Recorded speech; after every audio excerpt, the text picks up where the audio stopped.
আমি বলতে চাই, রাজনৈতিক মতবিরোধ থাকতে পারে, নির্বাচন নিয়ে মতপার্থক্য থাকতে পারে, আপনারা যার যার নির্বাচন করবেন সেটা পরের কথা।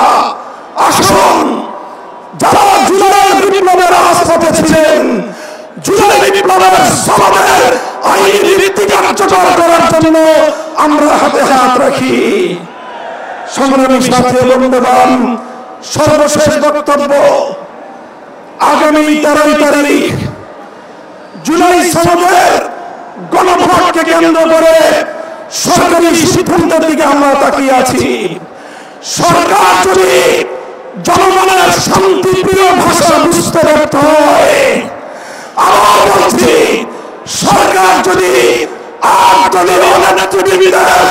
শান্তিপ্রিয় ভাষা বুঝতে ব্যর্থ হয়, যেই ভাষায় বললে সরকার বুঝবে, আমরা সেই ভাষাই প্রয়োগ করব, সেই কর্মসূচি ঘোষণা করবো ইনশাআল্লাহ। প্রস্তুত থাকবেন তো আপনারা? ইনশাআল্লাহ যুদ্ধ করে ফ্যাসিবাদ বিতাড়িত করেছি, যুদ্ধ করেই বাংলার মানুষের অধিকার আদায় করে ছাড়বো ইনশাআল্লাহ। নাসরুম মিনাল্লাহি ওয়া ফাতহুন করিম। আসসালামু আলাইকুম ওয়া রাহমাতুল্লাহ।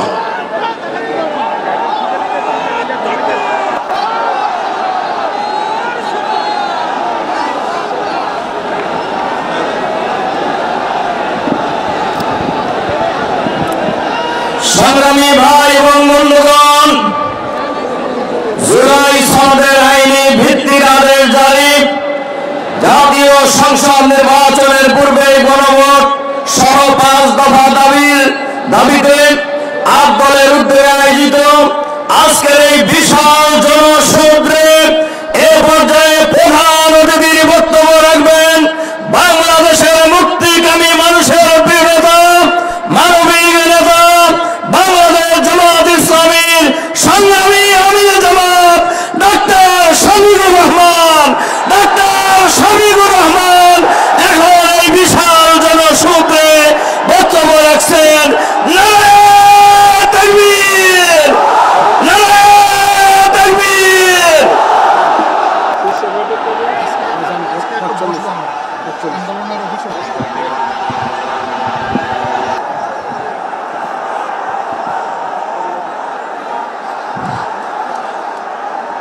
আসসালামু আলাইকুম ওয়া রাহমাতুল্লাহ। ঐতিহাসিক পল্টন মোড়ে বাংলাদেশের মুক্তিকামী জনতার কণ্ঠস্বর, 8টি বিশিষ্ট রাজনৈতিক দল আয়োজিত আজকের এই বিশাল জনসমুদ্রের সম্মানিত সভাপতি, বিশিষ্ট আলেমে দ্বীন, ইসলামী আন্দোলন বাংলাদেশের সম্মানিত আমির জনাব সৈয়দ ফজলুল করিম, রেজাউল করিম পীর সাহেব চরমোনাই, মঞ্চে বসা বন্ধু সংগঠন সমূহের সম্মানিত শীর্ষ নেতৃবৃন্দ, আজকের এই জনসমুদ্রে হাজির জুলাই বিপ্লবের সহযোদ্ধা সংগ্রামী সাথী এবং বন্ধুগণ,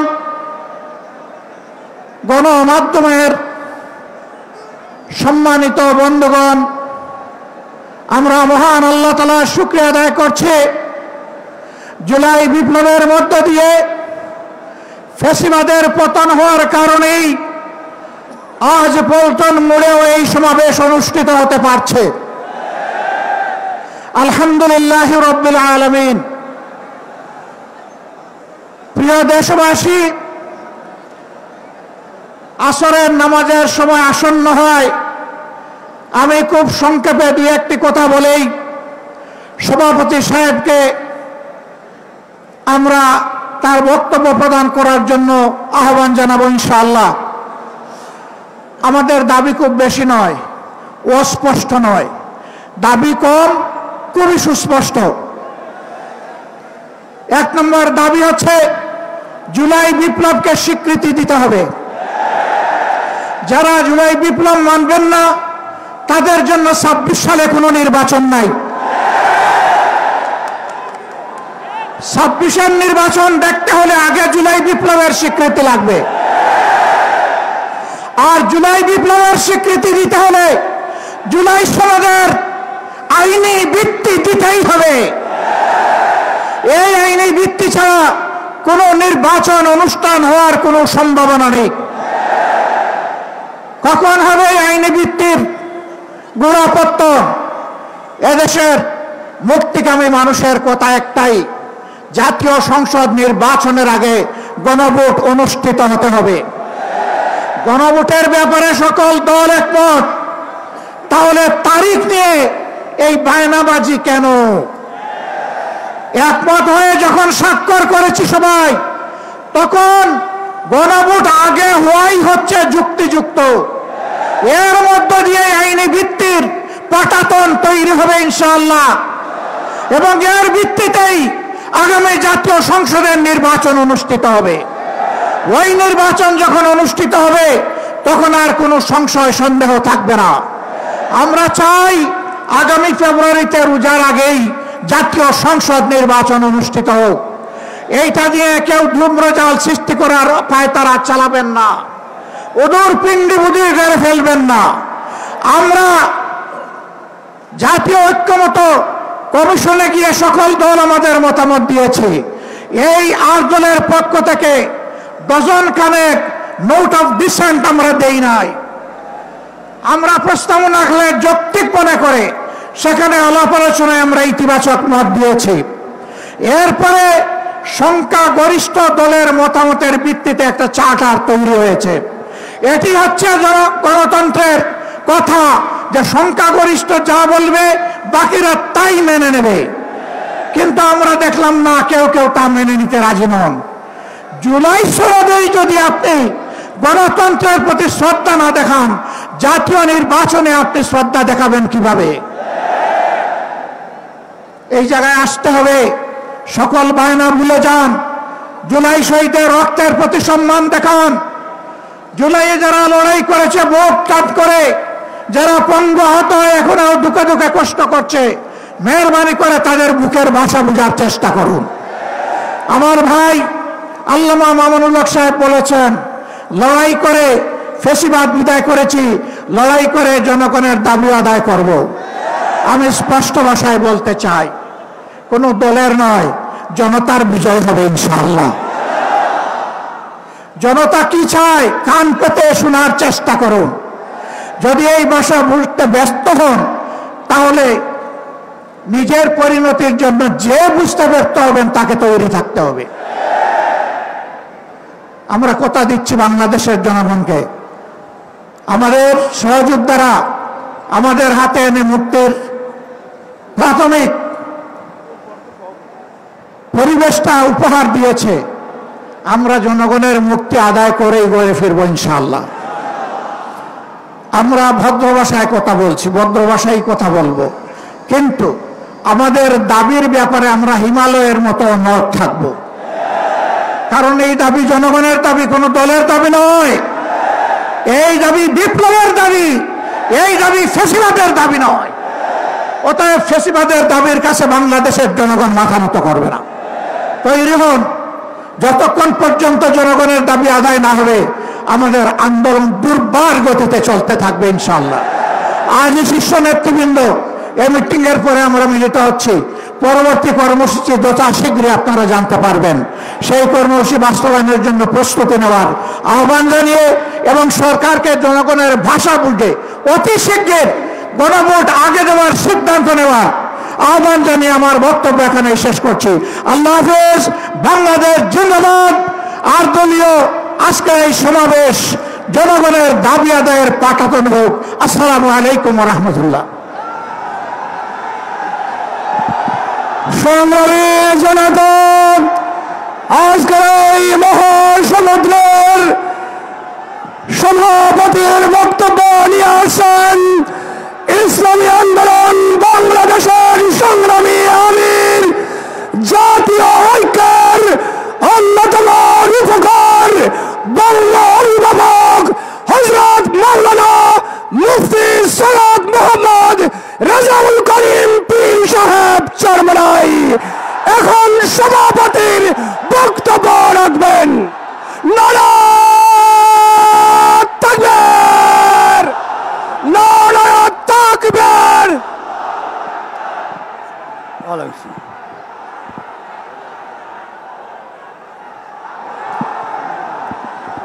আসসালামু আলাইকুম ওয়া রাহমাতুল্লাহি ওয়া বারাকাতুহু। আলহামদুলিল্লাহ, আলহামদুলিল্লাহি ওয়া কাফা ওয়া সালামুন আলা ইবাদিহিল্লাযীনা ইসতাফা। আম্মা বা'দ, ফাআউযু বিল্লাহি মিনাশ শাইতানির রাজীম। বিসমিল্লাহির রহমানির রহিম। যাহারাল ফাসাদু ফিল বাররি ওয়াল বাহরি বিমা কাসাবাত আইদিন নাস। সাদাকাল্লাহুল আলিয়্যুল আযীম। সবাই দুরূদ শরীফ পড়ি। আল্লাহুম্মা সাল্লি আলা সাইয়্যিদিনা নাবিয়িনা ওয়া হাবিবিনা ওয়া মাওলানা মুহাম্মদ সাল্লাল্লাহু আলাইহি ওয়া আলা আলিহি ওয়া আসহাবিহি ওয়া বারাকা সাল্লাম। শুকরিয়া আদায় করতেছি মহান রব্বুল আলামিনের দরবারে। রব্বুল আলামিন এই দেশের জনগণের ক্রান্তি লগ্নে আমরা আজকে একত্রিত হতে পেরেছি, শুকরিয়াতান বলি আলহামদুলিল্লাহ। আমাদের আজকে সমাবেশের মূল লক্ষ্য উদ্দেশ্য সম্পর্কে আমরা ইতিমধ্যে বিভিন্ন পর্যায়ের দায়িত্বশীলদের থেকে গুরুত্বপূর্ণ আলোচনা শুনেছি। আল্লাহ কবুল করলে আরও শুনব। তবে আপনাদের কাছে পরিষ্কারভাবে আমরা আপনাদের মাধ্যমে বর্তমানে অন্তর্বর্তীকালীন সরকারকে আমরা জানাতে চাই যে আজকে আমরা রাজপথে একত্রিত হয়েছি কি দাবিগুলো আদায়ের জন্যে। বিশেষ করে জুলাই সনদের স্বীকৃতি সহ এই বাংলাদেশকে সুন্দর একটা দেশ তৈরি করার লক্ষ্যে যে জুলাই সনদ তৈরি হয়েছে, এই সনদের আইনি ভিত্তি জাতীয় নির্বাচনের আগেই এটা আমরা চাই এবং দিতে হবে। সমস্ত রাজনৈতিক দলগুলো এই আইনি ভিত্তির ব্যাপারে, গণভোটের ব্যাপারে তারা একমত পোষণ করেছে। কিন্তু আজকে বাংলাদেশের ভিতরে উল্লেখযোগ্য যারা কয়েকবার দেশ পরিচালনা করেছে তার ভিতরে একটা দল হলো বিএনপি। আজকে বিএনপি যে গণভোটের ব্যাপারে প্রস্তাব রেখেছে, যেদিন জাতীয় নির্বাচন সেদিন নাকি গণভোট। সম্মানিত আলোচকরা বলেছেন আপনারা জাতীয় নির্বাচন করবেন কোন আইনের ভিত্তিতে? সেই আইনের ভিত্তি হলো জুলাই সনদ যখন আইনে ভিত্তি পাবে তখন জাতীয় নির্বাচন আইনি ভিত্তি তৈরি হবে, অবৈধ নির্বাচন হবে।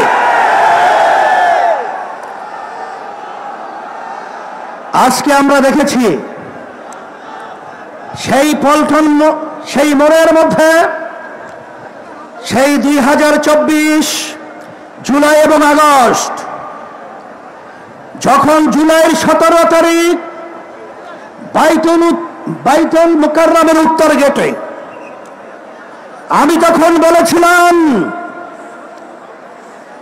যে আজকে আমাদের সন্তানদেরকে যেভাবে পাখির মতো গুলি করে রাস্তার ভিতরে আজকে লুটিয়ে দেওয়া হচ্ছে, আমি বাংলাদেশের সর্বশ্রেণীর ছাত্র জনতা, আলেম ওলামা, হাফেজ সহ সবাইকে আহ্বান জানিয়েছিলাম যে এখন আমাদের ভোরে ঘরে বসে থাকার সুযোগ নেই, ঘরে বসে থাকার সময় নেই। আমরা আজকে রাস্তায় আসবো, ফ্যাসিস্টকে উৎখাত করব। বাংলার জমিন থেকে কারাগারের উপরে নিক্ষেপ করব।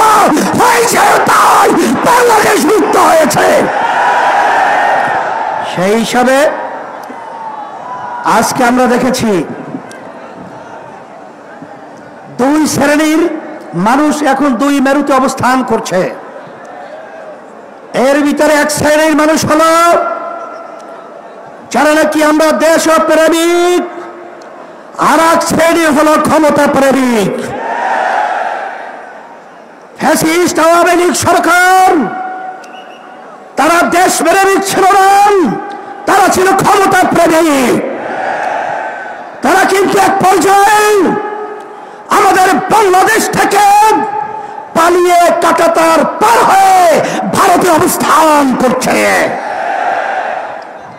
নব্য যারা ফ্যাসিস্ট হওয়ার চিন্তা করছেন, যারা ঘনভোট নিয়ে নির্বাচনের আগে দেওয়ার ব্যাপারে তালবাহানা করছেন, আমি তাদেরকে উদ্দেশ্য করে বলতে চাই, আজকে বাংলাদেশের ছাত্র জনতা সর্বশ্রেণীর মানুষ আজকে জুলাই ভিত্তিক আইনি সর্বপ্রথম চায়, তারপর জাতীয় নির্বাচন চায়।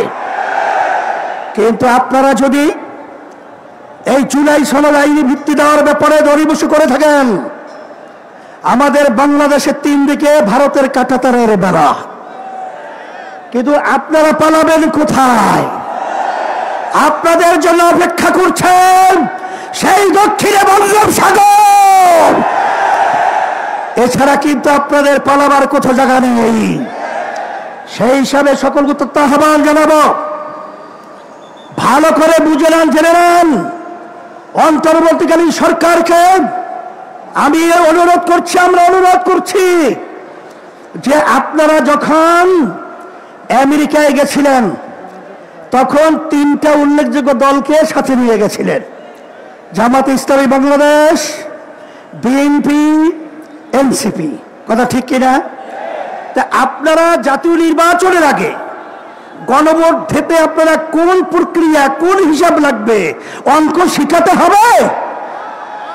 আজকে এনসিপিও চায় যে গণভোট আগে হবে, তারপর জাতীয় নির্বাচন হবে। জামাত ইসলামও চায় আগে গণভোট হবে, তারপর জাতীয় নির্বাচন হবে। শুধু একটা দল বিএনপি, তারা ভোট চায় কখন? জাতীয় নির্বাচনের দিন। বাংলাদেশের মানুষ বুঝে গেছে আপনাদের উদ্দেশ্য ভালো না। যদি আপনাদের উদ্দেশ্য ভালোই হয়ে থাকে, যেখানে আইনি ভিত্তির ব্যাপারে একমত আপনারা পোষণ করেছেন, সেখানে গণভোটে এত গড়িমসি কেন? এটা জাতির কাছে পরিষ্কার হয়ে গেছে।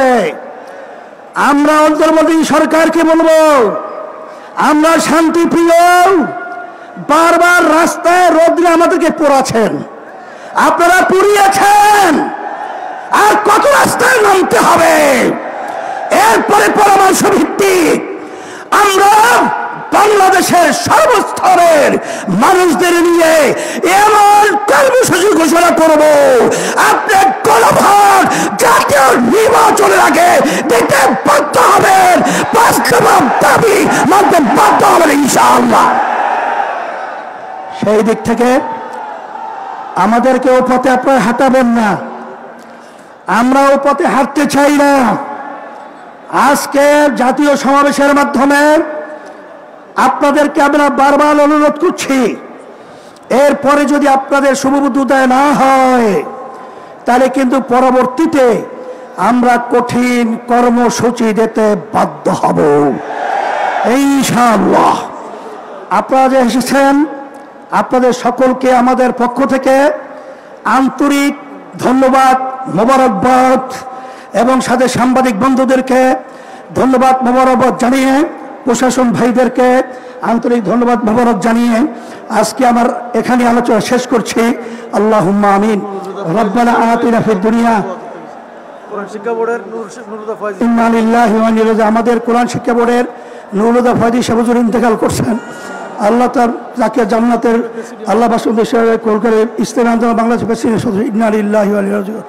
আল্লাহ, আপনি তাকিয়ে দেখেন আমরা আজকে রাজপথ